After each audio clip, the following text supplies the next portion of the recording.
사순절 6주일이며 고난주간이 시작되는 주일입니다. 예수님의 공적인 활동이 3년이셨어요. 3년이셨는데 이제 예수님의 그 공생애가 이제 딱 일주일 남은 거예요. 일주일 남았어요. 그래서 오늘부터 금요일, 토요일까지 일주일의 행적을 우리는 따라갈 것입니다. 특히 오늘은 그 예루살렘으로 들어가는 첫날 말씀을 우리가 함께 나누려고 합니다. 그 전에 여러분 마가복음 몇 장으로 이루어졌을까요? 전체 몇 장이에요? 마가복음은? 16장. 네, 16장이죠. 여러분 마태복음 몇 장일까요? 20장? 마태복음은 28장입니다. 우리 누가복음은 24장, 요한복음 21장이에요.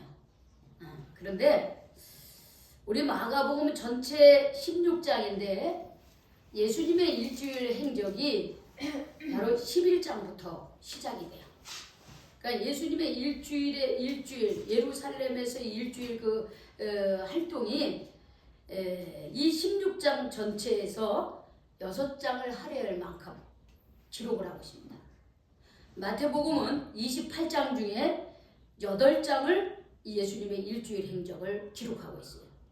누가복음은 24장인데 6장을 할애하고 있고 요한복음 21장인데 10장에 걸쳐서 예수님의 일주일 행적에 대해서 기록을 하고 있습니다. 그러니까 30%, 40% 각 복음서마다 예수님의 일주일 행적이 40%, 30% 이상은 이 일주일 행적에 대해서 다루고 있어요. 그만큼 예수님의 그 일주일의 그 행적이 중요하다는 거예요. 그것은 예수님이 왜 이 땅에 오셨는가, 그리고 예수님은 나를 위해서 어떤 일을 하셨는가를 기록하고 있다고 하는 것입니다. 오늘 그 첫 번째 시간으로 우리 예수님이 예루살렘에 들어가신 것부터 시작을 합니다. 어떻게 보면 예수님의 생에 가장 빛나고 또 가장 고통스러운 한 주간이 이제 시작되었습니다.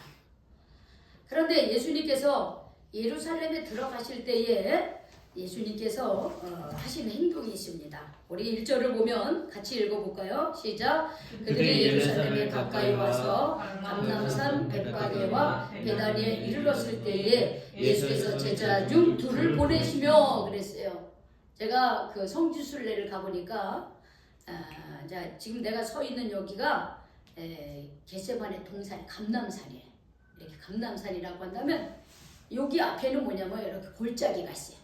근데 그 골짜기가 뭐 험하지 않아요. 우리나라는 워낙 산이 많아서 험한 골짜기가 많지만 이스라엘은 그 예루살렘 그 근처가 그렇게 험한 골짜기는 아니에요.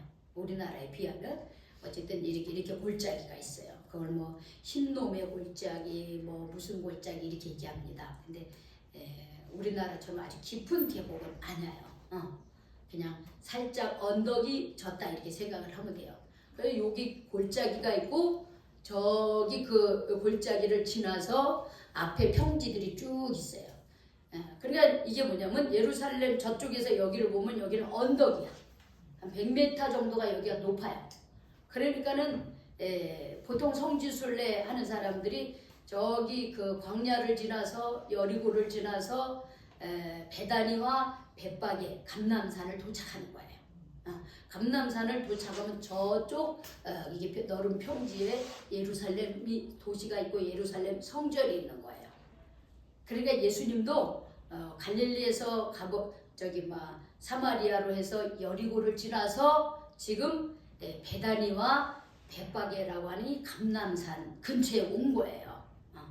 근데 그 근처에서 이렇게 예루살렘을 이렇게 봅니다. 거기서 조금만 이렇게 언덕을 지나서 계곡을 지나면 이제 예루살렘 성전으로 들어가는 거예요. 그런데 예수님께서 바로 그 감람산 베다니와 벳바게에 이렇게 왔을 때 예수님의 제자 2명에게 심부름을 시켜요. 어떤 심부름을 시킵니까? 오늘 성경에 보니까 2절, 3절 이렇게 읽어봅시다. 시작. 이르시되 너희는 맞은편 마을로 가라. 그리로 들어가면 곧 아직 아무도 타보지 않은 나귀 새끼가 매어있는 것을 보리니 풀어 끌고 오라. 만일 누가 너희에게 왜 이렇게 하느냐 묻거든 주가 쓰시겠다 하라. 그리하면 즉시 이리로 보내리라 하시니. 이렇게 했어요. 예수님께서 이렇게 이 감람산에서 이렇게 그 언덕의 마을에서 이렇게 벳바기에서 이렇게 보면서 자 저쪽 마을에 가서 제자 2를 보내는 거야. 저쪽 마을에 가서 아무도 타보지 않은 나귀 새끼가 매어 있을 것이다. 그런데 그것을 보면은 풀어 데리고 와라 이러는 거야. 나귀 새끼를. 여러분 나귀가 뭐 하는 겁니까? 뭐 어떤 역할이에요? 나귀가 뭐 어떤 역할을 하는지 아세요? 나귀. 그렇죠. 근데 우리는 별로 나귀를 사용 안 하니까 우리나라를 사용하면은 우리는 말보다 소, 그렇죠? 소를 많이 사용하죠. 우리나라는 여기는 나귀를 많이 사용했어요. 그러니까 나귀는 짐을 싣고 다니거나 사람이 타거나 그런 역할을 한 거예요. 그런데 저기 저 마을에 건너편 마을에 가려는 거예요. 그런데 이거는 낙인데 나귀가 어미도 아니고 뭐예요? 새끼 아무도 아직 사용해 보지 않은 어린 나귀 새끼라는 거예요.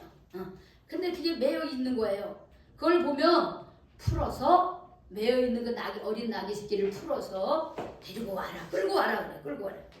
근데 끌고 오다 보면 누군가가 그 주인이겠죠. 그 누군가가 아무나 그런 건 아니겠죠. 누군가가 너 왜 그렇게 하느냐 하고 물어볼 것이다. 그러면 주가 쓰시겠다 이렇게 말하려는 거예요. 주가 쓰시겠다.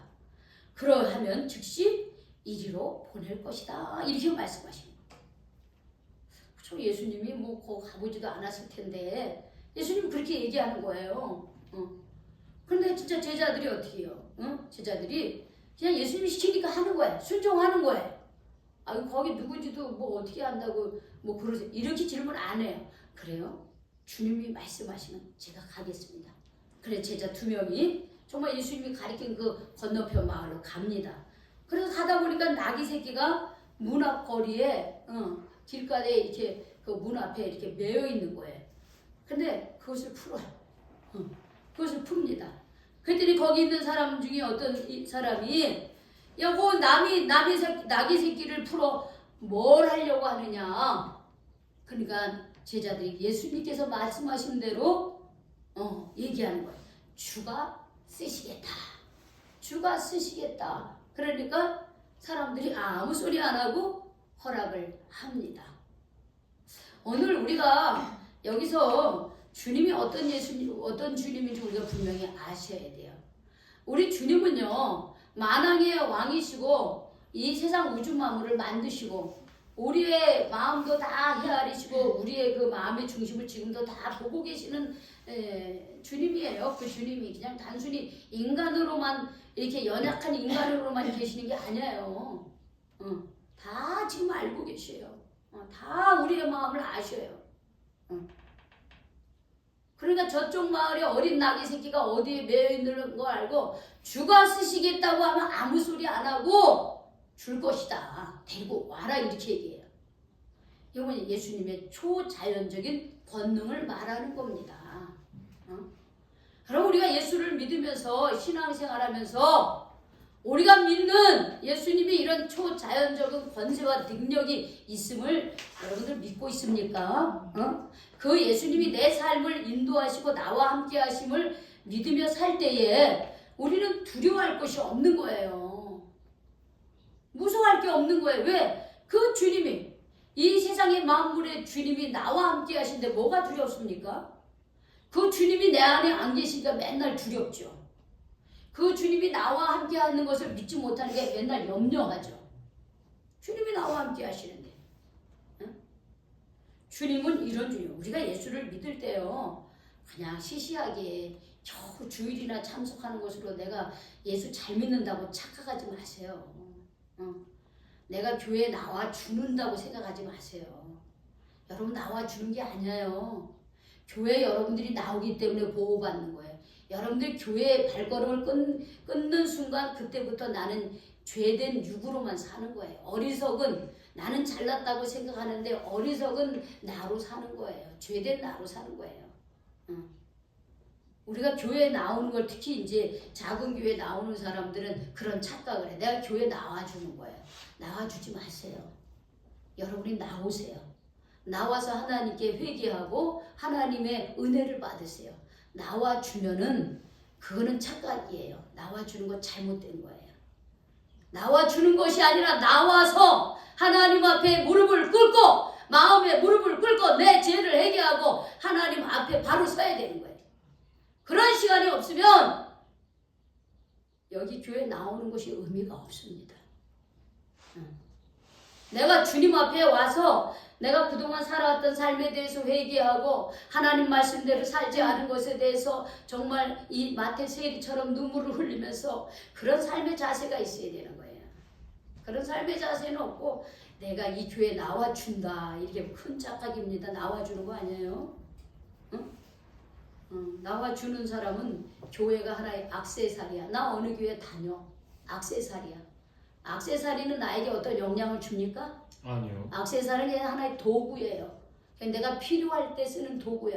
여러분 신앙은 그런 거 아니에요. 하나님을 믿는 건 하나님이 내가 주인데 하나님이 내 삶의 주인이 돼야 되는 거지. 하나님이 나의 어떤 삶의 악세사리로 나오면 하나님은 아무런 도움을 우리에게 줄 수 없습니다. 하나님 내 삶의 왕이십니다. 예수님은 내 삶의 왕이십니다. 내 삶의 주인이십니다. 주권자이십니다. 그런 믿음으로 주님 앞에 나오시기 바랍니다. 우리 주님은요, 저기 그 나귀 새끼가 어디에 있는지 심지어 하나님은 우리의 머리털 하나도 다 세심받은 그런 하나님이신 거예요. 우리가 하나님 믿을 때 그런 믿음을 갖고 살아야 되는 거예요.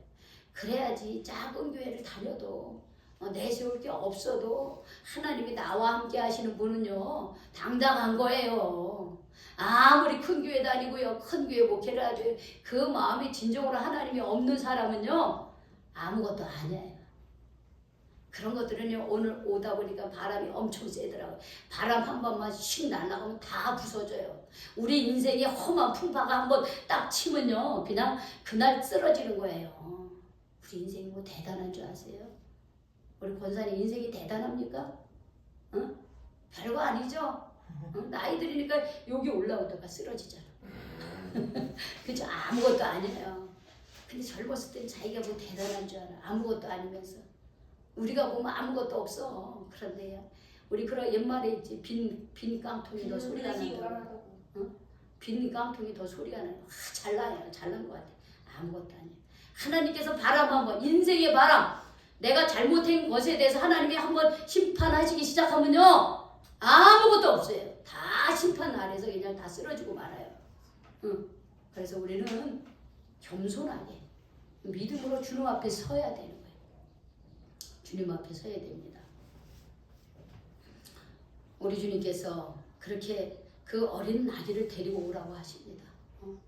그 어린 나귀를 도대체 왜 데리고 오시나 그랬는데 이제 어린 나귀를 데리고 오니까 사람들이 자기의 겉옷을 어떻게 합니까?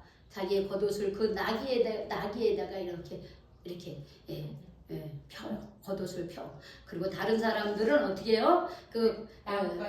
나무가지를 피고 예수님이 지금 거기서 언덕에서 그 어린 나귀를 타고 지금 예루살렘 성전으로 들어갑니다.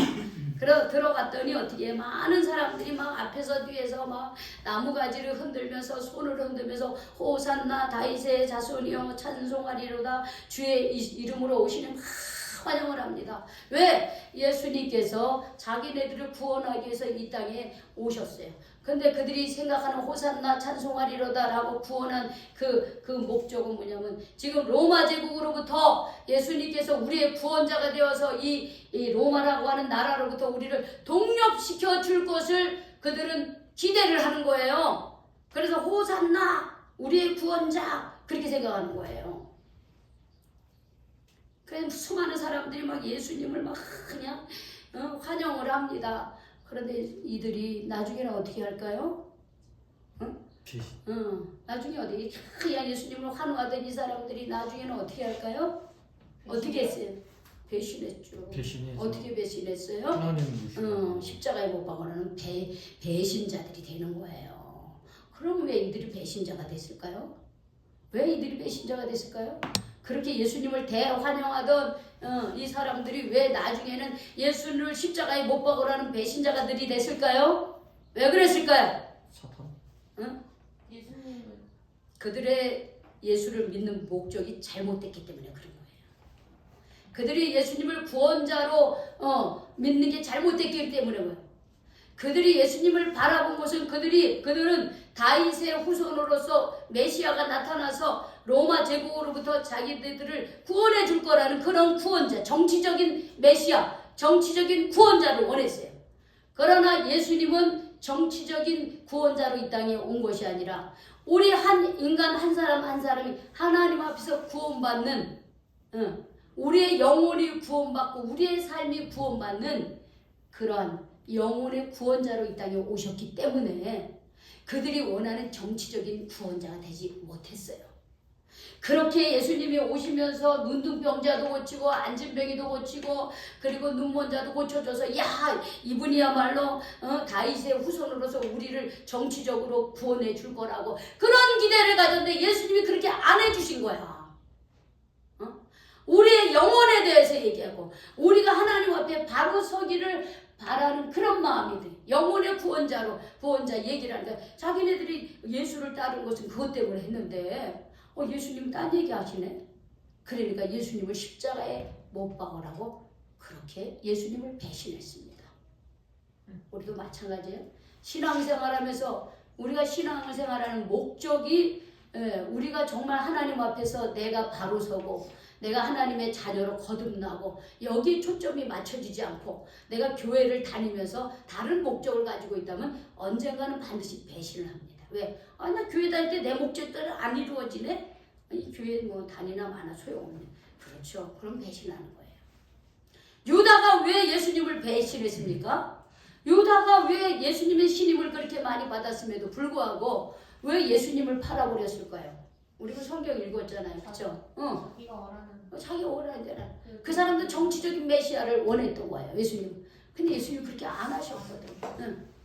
예수님이 그렇게 유다를 신임을 했지만 유다는 늘 마음속에 딴 생각을 가지고 있었던 거예요. 세상에 왕 예수님의 그 다른 사람들이 예수님 앞에 드리는 헌금을 뺏어서 슬쩍 회개였으니까는 거기서 자기 주머니도 채우고 이렇게 살았던 거예요. 예수님은 그를 신임했지만 유다는 예수님을 배신했습니다.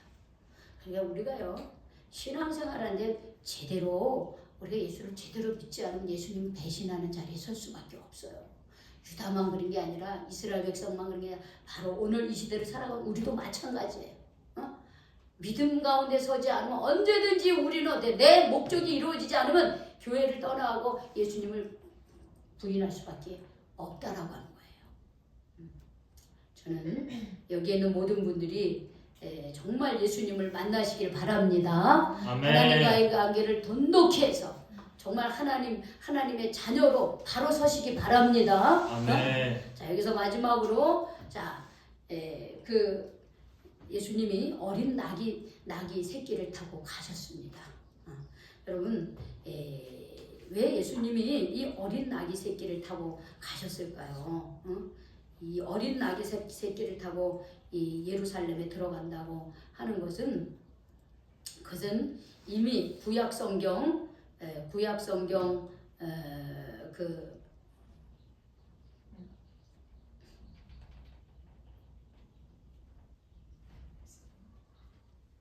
스가랴 9장 9절에 보면 이런 예언이 있어요.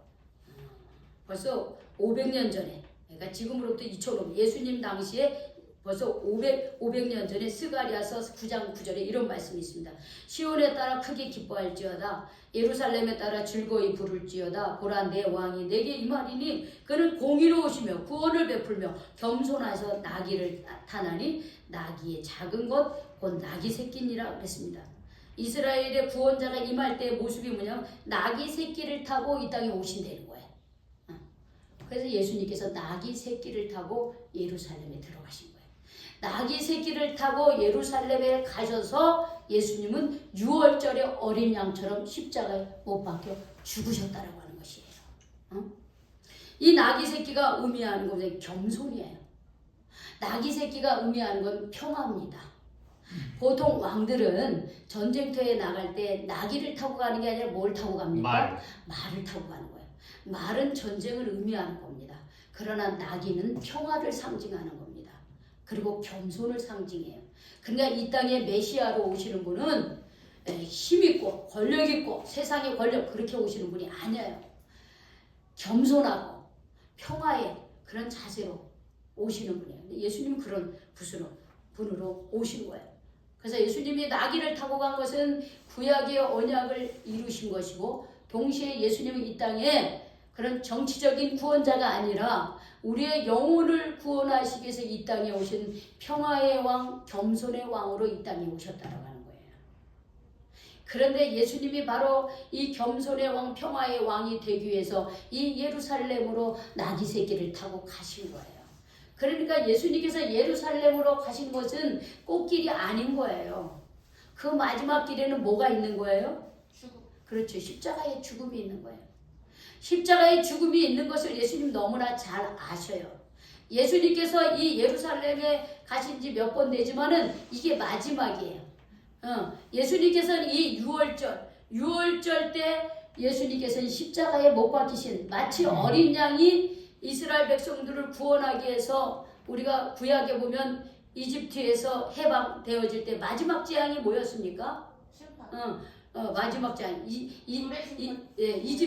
이집트의 그 바로 왕과 이스라엘의 하나님이 싸울 때 마지막 10가지 심판 중에 마지막 재앙이 뭐였어요? 장자의 생명을 앗아가는 겁니다. 그런데 이스라엘 백성들이 그 살 길을 하나님이 주셨는데 그게 뭐냐? 어린 양을 잡는 거예요. 양을 잡아서 양의 피를 어떻게 해요? 문설주에 바를 때에 죽음의 사자가 어떻게 해요? 그 문에 피가 있는 데는 이렇게 넘어갔어요. 6월했다. 그래서 6월절인 거예요.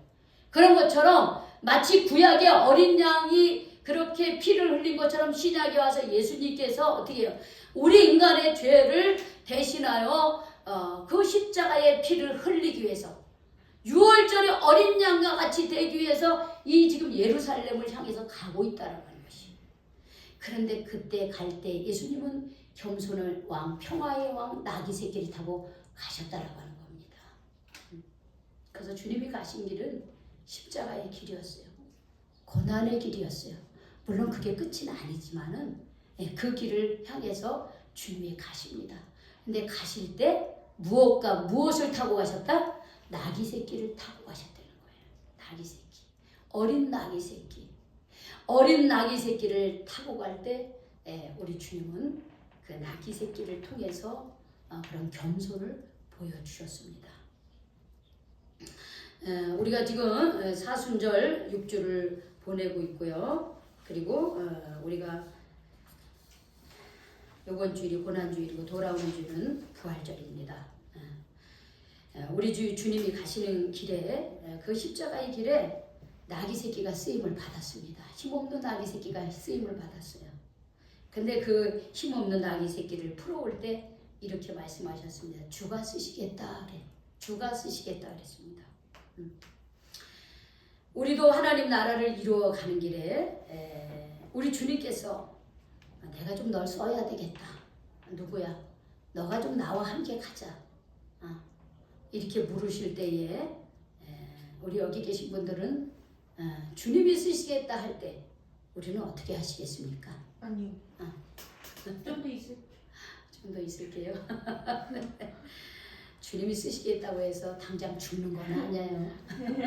물론 그 고난을 함께 즐거워져야 되겠지만은 그런데 고난의 끝에는 반드시 좁은 길의 끝에는 생명이 있고 영생이 있고 부활이 있습니다. 넓은 길로 가는 것은 멸망이 있고 심판이 있어요. 죽음이 있습니다. 그러나 좁은 길은 힘들고 어렵지만은 그것은 영생이 있고 축복이 있고 생명의 길이고 부활이 있어요. 내가 그 부활의 길이 있음을 아는데도 아니요라고 얘기하면 그건 손해입니다. 손해예요. 나귀 새끼가 주님이 가시는 길에 귀하게 예수님을 태워서 갔던 것처럼 오늘 이 시간 주님이 가시는 길에 나 같은 사람도 나귀 새끼처럼 쓰임을 받게 되기를 원합니다. 주님이 가시는 길에 함께 갈 수 있는 그런 저와 우리 모든 성도들이 되시기를 다시 한번 주님의 이름으로 축복합니다. 아멘. 기도하겠습니다. 하나님 감사합니다. 우리 주님이 가신 그 예루살렘의 길은 꽃길이 있거나 영광의 길이 아니었습니다. 고난의 길, 주님 십자가의 길이었습니다. 그 길을 알면서도 주님 주님 우리 죄를 대신하여 십자가의 보혈의 피를 흘리기 위해서 어린 양이 되시기 위해서 그 예루살렘을 어린 나귀를 타고 갔던 그 예수님, 우리 다시 한번 묵상합니다. 하나님, 우리 주님께서 그런 십자가에 주님 고난을 받으셨기에 오늘 우리가 그 구원의 길에 들어서게 됐고 하나님의 자녀가 되게 해주신 거 감사드립니다. 주님, 이것을 기억하면서 하나님 저희들도 주님 어린 아기 새끼처럼 예수님과 함께 그 고난의 길, 그 허락된 십자가의 길을 마다하지 않고 함께 갈 수 있는 그런 믿음을 더하여 주시옵소서. 누구야, 내가 너와 함께 가기를 원한다. 내가 이 일을 하기 위해서 너의 너의 그 모습이 필요하다. 너의 그런 것이 필요하다. 이렇게 주가 쓰시겠다라고 할 때 우리가 제가 여기 있습니다. 주님 써주시옵소서. 이렇게 말할 수 있는 그런 믿음의 사람들이 다 될 수 있도록 인도하여 주시옵소서. 예수님의 이름으로 기도 올리옵나이다. 아멘.